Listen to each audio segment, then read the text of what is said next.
came down from Jerusalem said, "He has Beelzebub, and by the ruler of the demons he casts out demons." And he called to them and spoke to them in parables.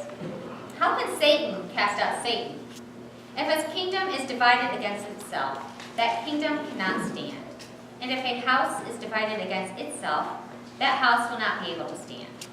And if Satan has risen up against himself and is divided, he cannot stand, but his end has come. But no one can enter a strong man's house and plunder his property without first tying up the strong man. Then indeed the house can be plundered.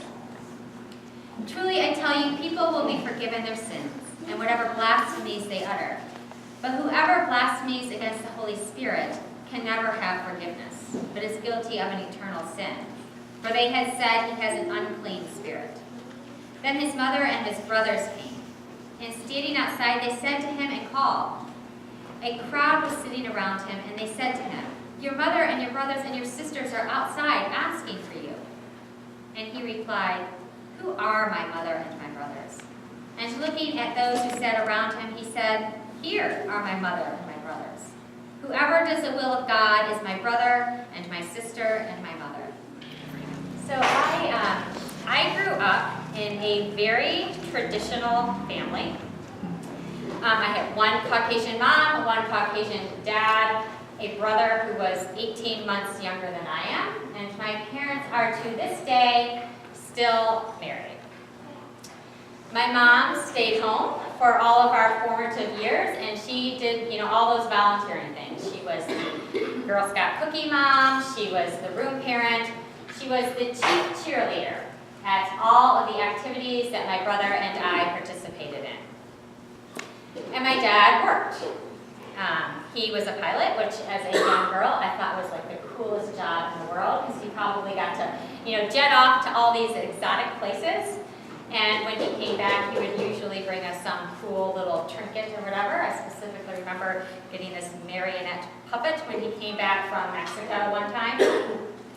But I have many, many of those idyllic American family memories. Running around in the backyard in the sprinklers, or my mom having cookies waiting for us when we got off the bus. I have memories of really long road trips to my grandmother's house where my brother and I laid our sleeping bags, right, because we didn't have to be in car seats. We laid our sleeping bags out in the back of the Chevrolet Monza station wagon that we had. And this was my family. And not only that, this was how, from the vantage point of all the manicured lawns in white suburbia that I grew up in, this was how all families looked. One mom plus one dad, typically white, equaled 2.5 kids. And somehow that worked out usually to one boy and one girl in my mind. And that 0.5 kid, who knows, he was totally up for grabs, but that was statistically how it worked out. This was the mathematical family equation. And as far as I understood, my family was the norm. It was the American ideal. Well, as we all know, family is a really powerful force. It defines us from our earliest moments, and at its best. At its best, what family seeks to do is shape our aspirations. And it gives us what we need to pursue our dreams, and it teaches us how to live with others and how to love others. Well, family is also a foundational concept in the Bible. Beginning with Genesis, we read, right, in Adam and Eve today. Beginning in Genesis, Adam and Eve are a family. They aren't a tribe, they aren't a nation. The Bible is full of big, real families. With moments of dysfunction so great that it might make your head spin, which will give new meaning to the concept of biblical family values. I mean, if we take, for instance, Isaac, right? So his dad, Abraham, right? His dad binds him on a stone altar, ready to sacrifice him in the name of God. In my book, not really stellar parenting skills. And then there's Esau and Jacob. Not the picture of ideal sibling relationships. Jacob tricks Esau out of his birthright and is rewarded for his behavior. And then we shouldn't forget King David. He seduces a married woman and takes that married woman's husband and puts him on the front lines of the army to ensure that the man gets killed, so David gets what he wants. Cunning, deceitful man of God. And then finally today, let's not forget Jesus' family. The old adage of with friends or family like this, who needs enemies, seems very apropos. His mother and his brothers are ready to restrain his body with shackles just to keep him quiet. Because the people about town are making outlandish claims that he's in league with demonic powers. He's a total and complete embarrassment to his family name. Honestly, if we are looking for snapshots of well-adjusted, happy families, the Bible is not the place to look. The proper vision of what secularized Christianity has purported as biblical family values isn't upheld in the Bible, and it isn't even upheld by Jesus. But as a mother, I can't help but feel Jesus seems almost heartless, as he gives no notice to his mother when she comes looking for him. I mean, for goodness sake, after all, she is his mother. She did give birth to him, right? But in classic Jesus fashion, he riddles them with a question. And he says, who are my mother and my brothers? Which seems fairly obvious to me because this was covered at the beginning of the story. But according to Jesus, family and the answer isn't what we expect or what we assume. So what of Jesus' riddle? Who are my mother and my brothers? Who is my family?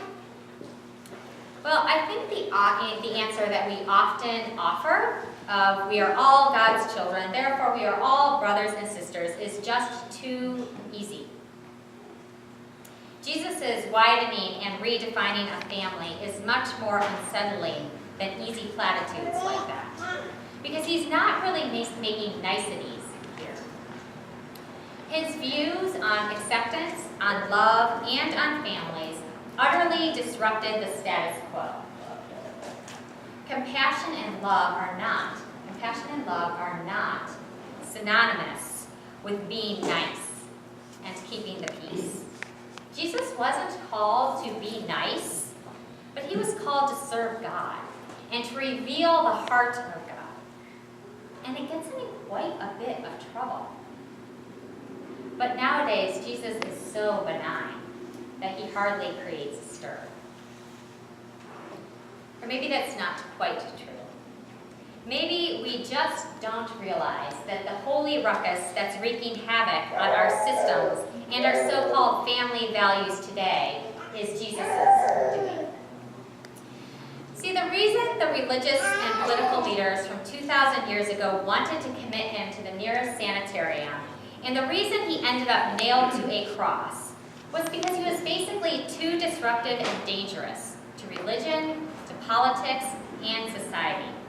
I mean, basically, he was messing with the order of how things are supposed to be. Jesus' ancient riddle is strikingly relevant and timely today, because many states are struggling to define what constitutes a valid family. Many churches face the same difficulty, because family systems today don't look like they're supposed to. Nowadays, American families are layered with divorce, with issues of sexuality, with varying ethnicities and socioeconomic impacts. We hardly resemble those Norman Rockwell patriots from long ago. So what is a family supposed to consist of today? And can only certain kinds of families reflect God? Can only certain families love well, enact mercy, and provide safe havens of belonging and wholeness?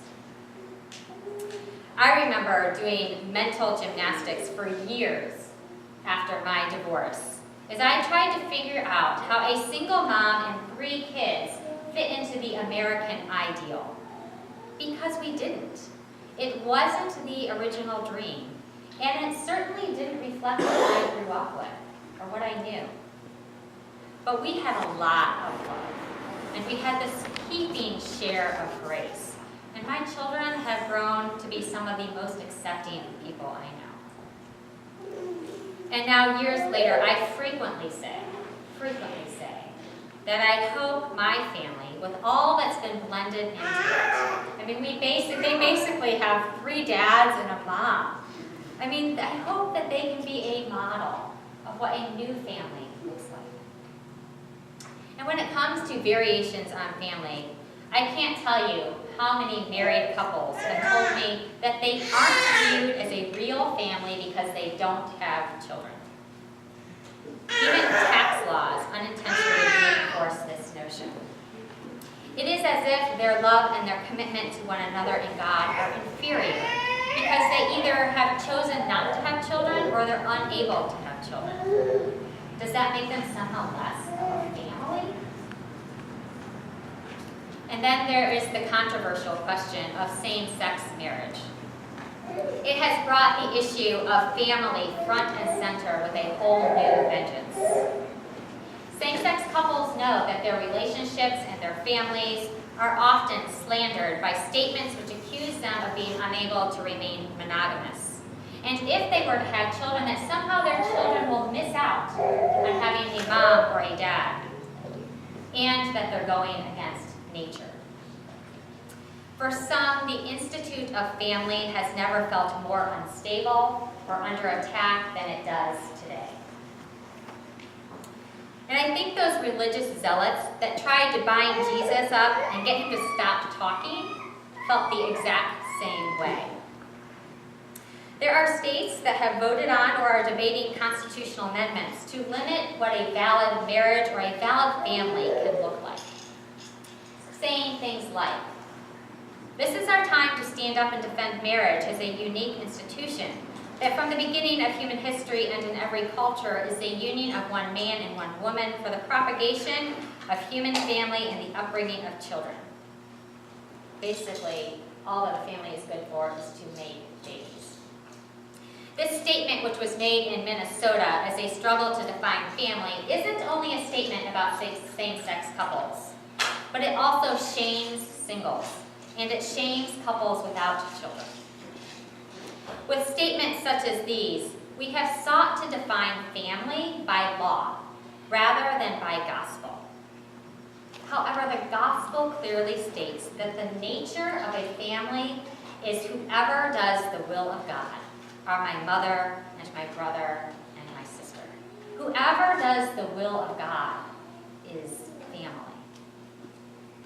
I mean, why put limits on what family can look like? Jesus didn't, and he isn't. And also, from a pragmatic standpoint, do we need less love in the world? Less people doing the will of God? Of course, there are a multitude of variations on family today, and I've only mentioned a few, but we have interracial families, adopted families, unmarried committed couples, grandparents being parents, blended families, foster families, the widowed, and please don't forget the singles. All valid families according to Jesus. However, beyond the political and the societal realm, why does this matter in the church? It matters because according to Jesus, when we put limits on family, we miss out on family in all of its fullness. And we miss out on experiencing God in all of his fullness. And Jesus wants more for us. See, I'm not preaching this to say that old values are flawed or that they're wrong, but rather to ask us to consider how does reconsidering family allow us to see and know God more authentically and more deeply. Because I think that's Jesus' actual point in his riddle. I wonder what the world would look like or feel like where people are never enslaved and bound by what love and family should look like, but rather free to give love and generously to commit to it. You remember that mathematical family equation, right? 1 dad plus 1 mom equals 2.5 kids. Jesus has a different equation, one which utilizes the laws of reflection, and it basically states, the closer we are to one another, the closer we become to God. And the closer we are to God, the closer we become to one another. Jesus got into a lot of trouble for preaching about inclusivity and acceptance. And the truth is, if we embrace all people, all families, we may get into trouble too. Eventually, Jesus' extended family does end up finding him and restraining him on the cross. And there, kneeling and wailing at the foot, was his mother, because she always was a part of his life. The notion that all are accepted by God and loved by God, all are family, they are the words of a madman. Those religious zealots were right. And his name is Jesus. The expanse and fluidity of family is made manifest at the cross. And on that defining day, his mother gains another son, as Jesus gives the disciple whom he loved to his mother, saying, "Mother, here is your son." And to the disciple, "Here is your mother." And then the family grew. And looking to those who sat around him, which is basically code for us, looking to us, he says, "Here are my mother and my brothers. Here are my fathers and my sisters. Here are my spouses and my partners. Here